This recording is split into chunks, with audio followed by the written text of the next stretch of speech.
अऊज़ु बिल्लाहि मिनश्शैतानिर्रजीम बिस्मिल्लाहिर्रहमानिर्रहीम रब्बि इश्रह ली सदरी व यस्सिर ली अमरी वहलुल उक़दतम मिन लिसानी यफ़क़हू क़ौली। इरशाद बारी ताला, तहसीलदारों को भी ज़कात से हिस्सा दिया जाए, नीज़ हाकिम को उनका मुहासबा भी करना चाहिए। अबू हमीद सादी रज़ी अल्लाह ताला से रवायत है, उन्होंने कहा कि आप सल्लल्लाहु अलैहि वसल्लम ने कबीला बनु सलीम की ज़कात वसूल करने के लिए कबीला असद के एक शख्स को मुकर्रर फरमाया, जिसे उन्हें तबिया कहा जाता था। जब वो वापस आया तो आप सल्लल्लाहु अलैहि वसल्लम ने उससे हिसाब लिया। मुसाफिर लोग ज़कात के ऊँट इस्तेमाल कर सकते हैं और उनका दूध भी पी सकते हैं। अनस रज़ी अल्लाह ताला अन्हु से रवायत है, कबीला औरैना के चंद लोग मदीना तशरीफ़ लाए, उसकी आबो हवा उनके मुआफिक न आई। आप सल्लल्लाहु अलैहि वसल्लम ने उन्हें इजाज़त दी कि वो सदक़े के ऊँटों में जाकर इनका दूध और पेशाब नोश करें। उन्होंने चरवाहे को कत्ल कर दिया और ऊँट लेकर भाग निकले। आप सल्लल्लाहु अलैहि वसल्लम ने उनके पीछे आदमी रवाना किए, चुनांचे उन्हें गिरफ्तार करके लाया गया तो आपने उनके हाथ पाँव काट देने का हुक्म दिया, नीज़ उनकी आंखों में गर्म सलाइयाँ फेरने को कहा, फिर उन्हें गर्म पथरीली ज़मीन पर फेंक दिया, चुनांचे वो प्यास के मारे पत्थरों को चबाते थे। अबू कलाबा हमीद और साबित ने हज़रत अनस रज़ी अल्लाह ताला से रवायत करने में कतादा की मुताबिक की है। हाकिम वक्त का ज़कात के ऊँटों को खुद अपने हाथ से दाग देना। अनस बिन मालिक रज़ी अल्लाह ताला से रवायत है, उन्होंने फरमाया, मैं एक सुबह हज़रत अबू तलहा रज़ी अल्लाह ताला अन्हु के बेटे अब्दुल्ला रज़ी अल्लाह ताला अन्हु को लेकर आप सल्लल्लाहु अलैहि वसल्लम की खिदमत में हाजिर हुआ ताकि आपको कुछ चबाकर उसके मुंह में डाल दें। तो मैंने आपको इस हालत में पाया कि आपके हाथ में दाग देने वाला एक आला था, आप इससे ज़कात के ऊँटों को दाग रहे थे। इस हदीस से ये भी साबित हुआ, बच्चों को घुट्टी देना मसनून है। हसूल बरकत तो सिर्फ रसूलुल्लाह सल्लल्लाहु अलैहि वसल्लम के साथ ख़ास है, इसलिए कोई शख्स भी बच्चे को घुट्टी दे सकता है। ताहम तुफलावन किसी नेक आदमी से घुट्टी दिलवाने में कोई हर्ज नहीं, अलबत्ता इसमें तकल्लुफ़ से गुरेज करना चाहिए।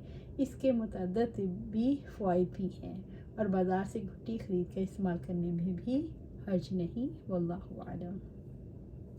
अल्लाह सुब्हाना से ताला से दुआ है कि मेरे को सुन्नत पर अमल करने की तौफीक दे, सदका खैरात करने की तौफीक दे और उस पर अमल करने की तौफीक दे। अब हम देखेंगे सदका फ़ितर से मुतल्लिक़ अहकाम। सदका फ़ितर की फ़र्ज़ियत। हज़रत इब्न उमर रज़ी अल्लाह ताला अन्हु से रवायत है, उन्होंने फरमाया, आप सल्लल्लाहु अलैहि वसल्लम ने हर मुसलमान मर्द औरत छोटे बड़े आज़ाद और ग़ुलाम पर सदका फ़ितर एक सा खजूर या जौ से फ़र्ज़ किया है और जो नमाज के लिए जाने से कबल उसकी अदायगी का हुक्म दिया गया। सदका फ़ितर मुसलमान ग़ुलाम लौंडी पर भी फ़र्ज़ है। अब्दुल्ला बिन उमर रज़ी अल्लाह ताला अन्हु से रवायत है कि आप सल्लल्लाहु अलैहि वसल्लम ने हर मुसलमान पर, वो ग़ुलाम हो या आज़ाद, मर्द हो या औरत, एक सा खजूर या एक सा जौ बतौर सदका फ़ितर फ़र्ज़ किया। जौ से एक सा फ़ितराना अदा करना। हज़रत अबू सईद खुदरी रज़ी अल्लाह ताला से रवायत है, उन्होंने फरमाया, हम जौ का एक सा बतौर फ़ितराना खिलाया करते थे। इसका मतलब ये है, जो चीज़ साल के बेशतर हिस्से में बतौर खुराक इस्तेमाल होती हो उससे फ़ितराना अदा किया जाए और उसकी मिक़दार एक सा है। हमारे यहाँ सा हिजाज़ी के वज़न के मुतालिक कुछ इख्तलाफ है। आमतौर पर हमारे सामने दो मौक़िफ़ हैं, 2 सेर 10 चटांग 3 तोले और 4 माशा यानी पौने 3 सेर राइजुल वक्त तकरीबन 2.5 किलो, 2 सेर 4 चटांग राइजुल वक्त तकरीबन 2 किलो 100 ग्राम। हमारे नज़दीक एक दूसरा मौक़िफ़ सही है, क्योंकि साए हिजाज़ी में 5/3 रतल होती हैं। मुख्तलिफ़ फ़ुक़हा की तस्वीर के मुताबिक एक रतल 90 मिसकाल का होता है, तो साए हिजाज़ी 480 मिसकाल बनते हैं।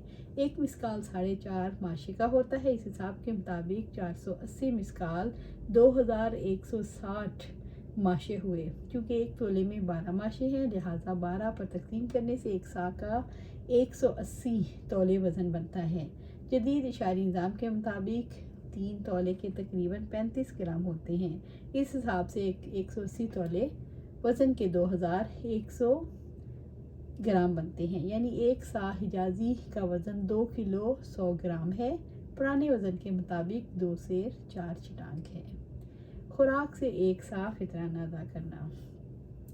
حضرت ابو سعید خدری رضی اللہ تعالیٰ عنہ سے روایت ہے، انہوں نے فرمایا ہم ایک سا خوراک یا ایک سا جو یا ایک سا کھجور یا ایک سا پنیر یا ایک سا منقہ بطور صدقہ فطر دیا کرتے تھے۔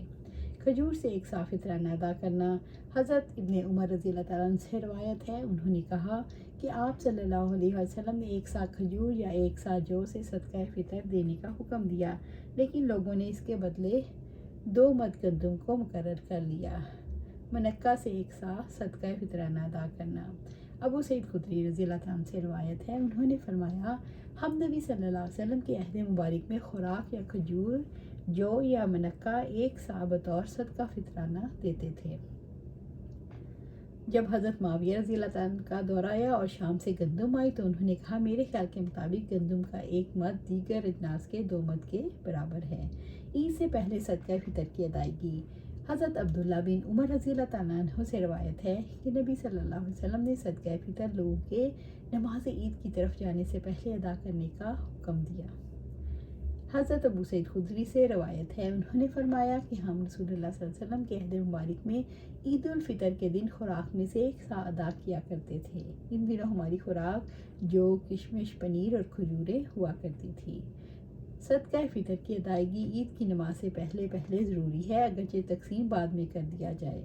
نماز عید کے بعد فطرانہ ادا کرنا درست نہیں، اس کی حیثیت عام صدقے کی نہیں، جس وقت مرضی ہو ادا کر دیا جائے۔